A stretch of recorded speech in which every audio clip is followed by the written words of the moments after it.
होना चाहता है, वो भगवान से मिलना चाहता है, पर इंद्रियां वश में ना होने के कारण, मन वश में ना होने के कारण बार बार वो विषयों में फिसल जाता है, बार बार भोगों में पतित हो जाता है। तो भगवान उसका पतित होना नहीं देखते, भगवान उसका चित्त से जुड़ना देखते हैं। रहत न प्रभु चित्त चूक किए की, करत सुरत सरबार हिए की। हृदय की बात देखते, सच्चे हृदय से भगवान में जुड़ना चाहता था। अब उसका पतन नहीं हो सकता, मरने के बाद भी पतन नहीं हो सकता। जितनी उसकी स्थिति भजन में बन गई है, उसके नीचे वो गिर ही नहीं सकता। बहुत बढ़िया बात है। हमारा अगर 100 नाम जप हो गया है तो 101 से चलेगा, अगले जन्म में 99 से नहीं चलेगा। जिसकी जितनी भजन में स्थिति हो गई है, उससे वो नीचे वो नहीं गिर सकता। देखो, पहली बात तो दुर्गति हो नहीं सकती, नरक जाना नहीं है, स्वर्ग जाना नहीं है, दुर्गति होनी नहीं है। आगे भगवान बताएंगे उसकी गति क्या होगी। उसकी साधना जितनी है वो कभी नष्ट नहीं हो सकती। चाहे जितना बड़ा पाप बन जाए, उस पाप का उसे दंड भोगना पड़ेगा, लेकिन उसकी साधना नष्ट नहीं होगी। ये इस मार्ग का बहुत बड़ा सपोर्ट है कि मानो हम दिन भर भजन किया, हमसे शाम के गलती हो गई तो बोले दिन भर का भजन नष्ट हो गया। नहीं, आपका भजन दिन भर का वो है, और जो आपकी गलती हुई वो अलग है। गलती का आपको प्रायश्चित या दंड भोगना पड़ेगा, और भजन आपका सुरक्षित है, वो नीचे नहीं गिरेगा, उसकी साधन सामग्री नष्ट नहीं होगी। ये बहुत हृदय को शीतलता पहुंच। हमने जो नाम जप किया हमारा सुरक्षित है, नाम जप वो कभी नष्ट नहीं होगा। उसका पारमार्थिक उद्देश्य भी नहीं बदलेगा। उसने उद्देश्य बनाया भगवत प्राप्ति, वो उद्देश्य भी उसका नहीं बदलेगा। हाँ, कितने जन्म लगेंगे ये उसका प्रयास होगा, प्रयत्न होगा। वो जन्मता मरता रह सकता है, ना भजन उसका नष्ट होगा, कम होगा, ना उद्देश्य उसका बदलेगा। वो लगेगा भजन। भक्ति बीज पलटे नहीं, जो जुग जाए अनंत, ऊंच नीच कुल उपजय होए संत को संत। वो कभी ऐसा नहीं हो सकता कि इतना भजनानंदी अब भ्रष्ट हो गया तो वो पतित हो गया, नीच और दुर्गति, अरे सब बेकार, कुछ नहीं। जो गलती हुई उसका दंड मिलेगा, और जहां से वो भजन कर रहा है वहीं से उसकी भजन की स्थिति आगे बढ़ेगी। जैसे उदाहरण में राजर्षि भरत का उदाहरण दिया था कि हिरन पे वृत्ति गई तो हिरन बने, लेकिन गंडकी नदी में खड़े होके हिरन बन करके भी इतना भजन किया कि अगला जन्म जड़ भरत जी के रूप में ब्रह्मबोध संपन्न महापुरुष के रूप में हुआ। तो भगवान कहते हैं, न ही कल्याण कृत कश्चित दुर्गतिम तात गच्छति। अर्जुन, हे तात, बहुत प्यार भरा संबंध है, उसकी दुर्गति नहीं हो सकती। जो मेरा थोड़ा भी भजन किया है उसकी दुर्गति नहीं हो सकती। साधक के लिए बहुत ही पॉइंट के आश्वासन की बात कह रहे हैं कि थोड़ा भी भजन किया तो उसकी दुर्गति नहीं हो सकती, और अगले जन्म में परमात्मा प्राप्ति की लालसा इतनी प्रबल होगी कि वो इंद्रियों मन को वश में कर लेगा। इस जन्म में जो चूक हुई वो अगले जन्म में सुधार लेगा। उसकी दुर्गति नहीं होने का तात्पर्य है कि जो मनुष्य कल्याणकारी कार्य में लगा हुआ है, जिसके लिए मनुष्य शरीर मिला है, वो कार्य कर रहा है, भजन कर रहा है, सत्संग कर रहा है, स्वाध्याय कर रहा है, ठाकुर सेवा कर रहा है, वो अपने असली कार्य में लगा हुआ है, पर उसका मन चलायमान है, उसकी इंद्रियां चलायमान, तो उसकी दुर्गति नहीं होगी। कारण कि उसका ध्येय चिन्मय तत्व भगवान में है, इसलिए उसका पतन नहीं हो सकता। मैं उसकी रक्षा करता हूं, तो उसकी दुर्गति कैसे हो सकती है? क्योंकि उसने थोड़ा भी सही मेरा भजन किया है। मेरी दृष्टि सर्वभूत हिते रता है, सब पर मोरी बराबर दया, सब मम प्रिय सब मम उपजाए। मैं सबको प्यार करता हूं। फिर जो मनुष्य मेरी तरफ चल पड़ा, अपना किसी तरह से कल्याण परम हित मानकर मेरी तरफ चल पड़ा, तो मैं उसे सबसे ज्यादा प्यार करता हूं। फिर मैं जिसे प्यार करता हूं उसकी दुर्गति कैसे हो सकती है? प्यार तो सबको करता हूं, लेकिन जो अपना मान करके मेरी तरफ चल पड़ा, मेरा भजन करने लगा, उसकी दुर्गति कैसे हो सकती है? मेरा वो समझे न समझे, उससे वास्तविक संबंध तो है ही। ममई वांसो जीवलोके जीव भूता सनातना। वो भले भगवान से संबंध ठीक नहीं लगा पा रहा, लेकिन भगवान तो जान रहे मेरा संबंधी है, मेरा अंश है। संसार के साथ उसका वास्तविक संबंध नहीं है, उसने मेरे साथ इस वास्तविक संबंध को, असली लक्ष्य को उसने स्वीकार किया कि अब इस जन्म में भगवान को प्राप्त करना चाहता हूं, तो चाहे जितना बड़ा गलती पड़ गई, अपराध पड़ गया हो, उससे दुर्गति उसकी नहीं हो सकती। भगवान कह रहे उसका किया हुआ साधन नष्ट नहीं हो सकता। हाँ, वो देखने में मोहित सा लगेगा कि भ्रष्ट हो गया, अब तो कोई भजन साधन नहीं, अब तो भ्रष्ट सा हो गया है, साधन छूटा दिखाई देगा। परंतु ऐसी परिस्थिति में भी मैं उसका साथ नहीं छोड़ता। उसने मेरा भजन छोड़ दिया, मेरा साधन छोड़ दिया, लेकिन मैं उसका, जैसे एक सत्संग में दृष्टांत में देते थे कि जगन्नाथ जी की सेवा में श्रीअंग पार्षद रहते थे, तो उनमें से एक पार्षद वैश्या संसर्ग करने लगे कुसंग के कारण। तो जब सब पार्षदों को पता चला तो उन्होंने बुलाया और कहा, देखो तुम परम पावन श्री जगन्नाथ जी के अंग सेवी हो, या जगन्नाथ जी की सेवा छोड़ो वैश्या का संग करो, या वैश्या संग छोड़ो जगन्नाथ जी का अंग संग करो। तो भगवान की माया से मोहित हुए, साधन से गिरे हुए होने के कारण उन्होंने जगन्नाथ जी का अंग संग छोड़ दिया और वैश्या का अंग संग स्वीकार किया। आश्चर्य की बात कि जब उनका शरीर पूरा हुआ, वैश्यागामी जो अंग संग सेवी थे, तो जब शरीर पूरा हुआ तो जगन्नाथ जी ने स्वप्न में अपने पार्षदों को आदेश किया कि उसकी अंत्येष्टि क्रिया हमारे पार्षदों जैसी की जाए। तो उनका प्रभु स्वप्न में ही कहा कि प्रभु, उन्होंने तो आपको छोड़कर वैश्या को स्वीकार कर लिया था। तो बोले, उन्होंने छोड़ दिया था, ये उनकी हिम्मत है, हमारी हिम्मत नहीं, हमारा स्वभाव नहीं है, हमारी सामर्थ्य नहीं है। हम एक बार जिसको पकड़ लिया उसको कभी छोड़ते नहीं। तो भगवान यहां कह रहे हैं कि कभी कभी वो मोहित हो जाता है, वो साधन छोड़ता, लेकिन मैं उसे नहीं छोड़ता। ये खास बात समझो, मैं उसे नहीं छोड़ता। उसका किया हुआ अपराध, किया हुआ पाप, भले उसको थोड़ा समय दंड भुगताने के लिए, लेकिन मैं उसे छोड़ता नहीं। तो उसकी दुर्गति कैसे हो सकती है? इसलिए घटना घट सकती है। ये तो भगवान कह रहे मनमानी मत करना, कह रहे घटना घट सकती है। आपने अपराध किया, आपको पाप का दंड मिल सकता है, लेकिन मैं उसके अंदर ऐसी व्याकुलता पैदा करूंगा कि वो सब प्रपंच छोड़कर दौड़कर मेरी तरफ भाग पड़ेगा, क्योंकि मैं उसे नहीं छोड़ता। जैसे गोपियों में थोड़ा अभिमान आया, मैं अंतर ध्यान हुआ, लेकिन उन्हीं के बीच में रहकर जहां व्याकुल हुई मैं प्रकट हो गया। तो भगवान कह रहे हैं कि एक बार जिसके भीतर थोड़ी भी साधना चल पड़ी, थोड़े भी संस्कार भक्ति के पड़ गए, नाम जप करना, वाणी पाठ करना, थोड़ा भी भगवत्कार, कर्म चैव तदर्थीयम सदित्येवाभिधीयते, तो उसका कभी पतन नहीं हो सकता, जो संस्कार पड़ गया भक्ति का, क्योंकि सत वस्तु का कभी अभाव नहीं होता।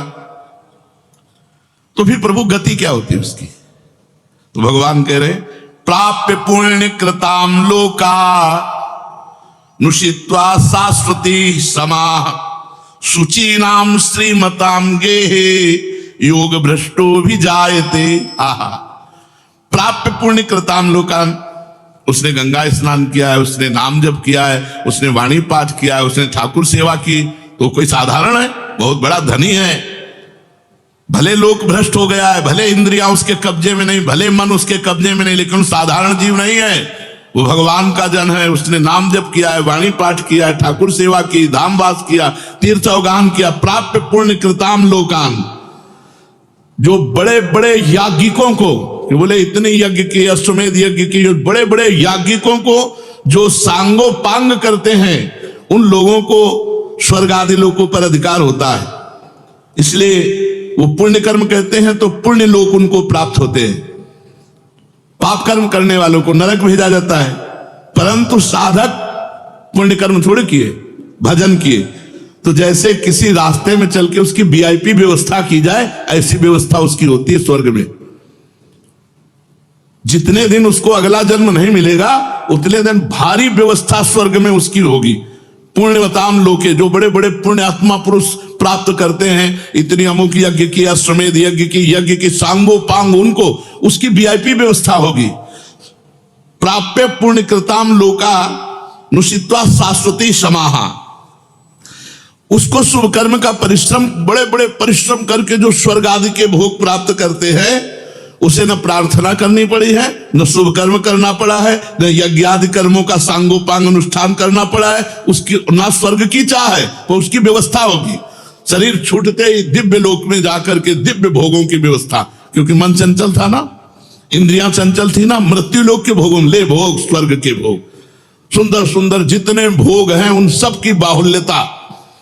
वहां भोगों की जो वासना बनी थी उसके अनुसार भोग, मान लो स्त्री की 2 एक से एक अप्सरा, दुनिया का सब वैभव स्वर्ग में विराजमान है, त्रिभुवन में खूब भोगने के लिए सब एकत्रित कर दिया, क्योंकि भजनानंदी कोई साधारण थोड़ी है, उसकी वीआईपी व्यवस्था हुई। अब अंत समय से साधन में विचलित मना हो जाने के कारण जो बड़े बड़े परिश्रमों से पुण्यों से प्राप्त होता है, वैसे स्वाभाविक रूप से रास्ते में प्राप्त हो रहा है, ये उसकी गति नहीं है। ये अयाचिक वृत्ति से उसकी वीआईपी व्यवस्था है कि अब ले जा रहे हैं तो रास्ते में ऐसे थोड़ी कि कोड़ा मारते, पानी भी नहीं पिया रहे, धूप में ले जा, नहीं, सीधे उसको आनंद पूर्वक स्वर्ग आदि लोगों की दिव्य भोग वृत्तियां, जिन भोगों के लिए वो विचलित रहा है मनुष्य साधना करते समय, वो सारे भोग उसको वहां प्राप्त होंगे। वहां रहने पर इतना भोग दिलाया जाता है कि उसकी अरुचि हो जाती है स्वर्ग के भोगों से। मर्तलोक में आके दोबारा फंसेगा क्या? स्वर्ग के भोगों से अरुचि हो जाती है, जहां आसक्ति रही है वो भोग ही भोग उसको व्यवस्था कर दी जाती है, घृणा हो जाती है उसको स्वर्ग में ही भोगों से, इतनी वीआईपी व्यवस्था। क्योंकि अंदर से तो भजन था, उद्देश्य भगवान की प्राप्ति का था, तो स्वर्ग आदि के भोग भोगने पर उसे घृणा हो जाती है। वो अपनी वासना जो अंदर थी, जिनके कारण इंद्रियों मन को जीत नहीं पाया, वो देख लेता है, अरे अब ये तो मर्त्य लोक के भोग है, स्वर्ग के भोग, उसको वहां उसके अंदर घृणा हो जाती है। उसित्वा शाश्वती क्षमा, फिर उसे और ऊंचे लोकों में, अगर समय है अभी, तप लोक, जन लोक, महालोक, ब्रह्म लोक, ऐसे महान लोकों में उसे ऊंचे के लोकों में भेजा जाता है। और वहां भी इसलिए भेजा जाता है कि यहाँ के स्वर्ग के भोगों से रुचि, अब यहाँ के ब्रह्म लोक के भोग देख ले। भजन का फल है ब्रह्मादिक के भोग सब विषम लागत ताई, नारायण ब्रज चंद की लगन लगी है जाए। जब ठाकुर जी से मिलने की चाह लग जाती तो यही इसी शरीर में ब्रह्मादिक के भोगों से भी वैराग्य हो जाता है। भोग भोगने के उद्देश्य से नहीं, क्योंकि जो भोग भोगने के उद्देश्य से जाते हैं उनके पुण्य क्षीण होने पर फिर वो लौटकर मृत्यु लोक में आते हैं, इसलिए वो सीमित वर्षों तक स्वर्ग लोक आदि में रहते हैं। परंतु जिसका उद्देश्य भोग नहीं भजन था और योग भ्रष्ट हो गया है सूक्ष्म वासना के कारण, तो स्वर्ग आदि लोकों में जाएगा, उसका भजन नहीं क्षीण होगा। जैसे पुण्य आत्मा स्वर्ग गया, भोग भोगा, तो उसका पुण्य क्षीण होगा, लेकिन इसका नहीं, इसका तो स्टाक है, ये तो भागवतिक व्यवस्था है उसकी, ये ब्याज की व्यवस्था है। मूल तो ऐसे ही साधन संपत्ति है। देख लो, कोई घाटे का सौदा नहीं, वीआईपी व्यवस्था होगी मरने के भी बाद, अगर चूक हो गई तो, और चूक ना हुई तो सीधे निकुंज चलना है। वैसे यहां चूक हो जाए तो भी निकुंज जाना है, क्योंकि वृंदावन धाम है ना। अगर यहां शरीर छूटेगा तो यहां स्वर्ग थोड़ी ले जाए, देवताओं का प्रवेश है नहीं, यहां तो वृंदा सखी सहचरियों का है। वो बहुत वर्षों तक उसके भोग सुविधा की सीमा नहीं रहती, ऐसी व्यवस्था होती है। अच्छा, जो भोग भोगने के उद्देश्य से ऊंचे लोकों में जाते हैं उनको फिर पतित होना पड़ता है, लेकिन ये योग भ्रष्ट जब ऊंचे लोकों में जाता है तो पतित नहीं होता, उसकी साधन संपत्ति प्रकाशित रहती है ज्यों की त्यों, और उसका सद्भाव जागृत रहता है। सब मिथ्या है, भगवान मिथ्या करवाते करवाते ब्रह्मलोक तक के भोगों का मिथ्या। अब उन सुख भोगों को भोगने के बाद शुचि नाम श्रीमताम गेहे योग भ्रष्टो भी जाते। अब यहां जब प्रकट हुआ, कब उसका जन्म होगा? कोई सीमा रखी जाती है? अरुचि, अरुचि सीमा रखी जाती है। जब तक उसे भोगों में अरुचि नहीं होगी तब तक ऊपर के लोगों को भोगों में उसे रखा जाएगा। नरक वरक तो जाने की बात नहीं, वीआईपी भोग। जब अरुचि हो गई, अरुचि होगी ही, क्योंकि वो भगवान का भजन करता रहा है। वो ऐसा नहीं कि अब विश्राम मान ले कि अब अप्सरा मिल गई, विमान मिल गया, स्वर्ग मिल गया, अब यही नहीं। उसकी यात्रा नहीं रुकेगी, उसका भजन उसको कछुटेगा, उसके अंदर जलन पैदा होगी, अशांति हो जाएगी। ये सब भोग नहीं चाहिए, मुझे भगवान चाहिए, चलो ब्रह्मलोक। वहां भी ये नहीं चाहिए, तो अब शुचि नाम श्रीमताम गेहे योग भ्रष्टो भी जायते। अब योग भ्रष्ट जब मृत्यु लोक में लौटा तो जगत पूज्य घर में पैदा हुआ, जगत पूज्य घर में। श्रीमान सारा संसार जिसे झुके, ऐसे घरों में पैदा, उच्च कुल, भक्ति संपन्न। श्रीमान का मतलब होता है, एक लौकिक शब्द होता है वैभव संपन्न, लेकिन भागवतिक वैभव संपन्न महापुरुषों के घर में उसका जन्म होता है। और लौटने का कारण जो है, उस कारण को भगवान जानते हैं, उसकी बहुतायत कर देते हैं। स्वर्ग भोगा, ब्रह्मलोक के भोग भोगे, और यहां सारे भोग उसके दे दे, ये ले, अरे भगवान का दास कोई और, ये ले। ऐसे घर में पैदा किया। अब उसकी जो साधन संपत्ति उसको खोल देते, अभी तक बंद रखा, हानि नहीं हो सकती। अब जे भी जन्म हुआ, जैसे अपने लोग, अब जे भी स्कूल जाते, स्कूल से पढ़ के आते, लगता है माँ नहीं टिकेगी, पिता नहीं टिकेंगे, सब मरेंगे, तो मेरा साथी कौन है, मेरे जीवन का लक्ष्य क्या है, क्या यही उद्देश्य है। बस बैठ जाते एकांत में, और संत जन आते थे, वो श्री राम जय राम जय जय राम, श्री राम जय, कीर्तन कराते थे तो वही याद था, श्री राम जय राम जय जय राम, श्री राम जय राम जय जय राम। बस नाम जप करना निश्चय हो गया। 13 वर्ष के उस, भागो। ये देखो, उत्तम कुल ब्राह्मण के घर में, और पूरे साधु महात्माओं का सानिध्य, और पिता पूरे स्वयं महात्मा, नंगे पैर हल जोतते, बड़ी कठिन परिश्रम के द्वारा वो उदर पोषण करते। और संत महात्मा 8-8, 10-10 संत महात्मा दरवाजे पर। बच्चापन से ही क्या बन कि अब मुझे संसार से भाग, किसी ने हमें सिखाया नहीं, भागो संसार से और भगवान की प्राप्ति करो। तो मनुष्य जन्म में जे ही जन्म लिया, से साधन संपत्ति खोल दी गई। अब वो साधन में एकदम चिपक गया, क्योंकि पीछे जहां चूक हुई थी, वो ऊपर से नीचे तक सब समुदाय भोगों का देख लिया। अब उसका अंतःकरण साधना से परिपूर्ण होने लगा। वो जो अंकित संस्कार भोगों के थे, वो अरुचि पैदा हो गई। योग भ्रष्ट अज्ञात रूप से पुनः ऐसी साधना में लग गया जिसमें किंचन मात्र भी इंद्रिय और मन का मनोरंजन नहीं, पूर्ण इंद्रिय विजेता, पूर्ण मन को संयम में करके। अब वो ऐसी योग भ्रष्ट जो पुरुष था, श्रीमानों के घर में जन्म लेकर के वो भोगों में फंसेगा नहीं, पुनः भजन में बड़ी तेजी से चल देगा, और ये उसका आखिरी जन्म होगा। तेजी से भजन करके वो भगवत प्राप्त हो जाएगा। तो अर्जुन जी ने पूछा था कि फिर क्या उसका पतन हो जाएगा? जो भगवान का भजन करता है, भगवत प्राप्ति नहीं कर पाया, मन वश में नहीं हुआ, इंद्रिया वश में नहीं हुई, तो भगवान ने उत्तर दिया, वो ऊंचे के लोकों में जाकर खूब सुख भोग, जिन भोगों के लिए लालायित रहा था, वो सब भोग मिलेंगे। और अंत में श्रीमान के घर में, कुलवानों के घर में जन्म लेकर भक्ति का ऐसा वातावरण मिलेगा कि जन्म से ही भगवान के भजन में लगकर वो इस जन्म में भगवान को प्राप्त कर लेगा। शेष चर्चा आगे। श्री राधा वल्लभ लाल की।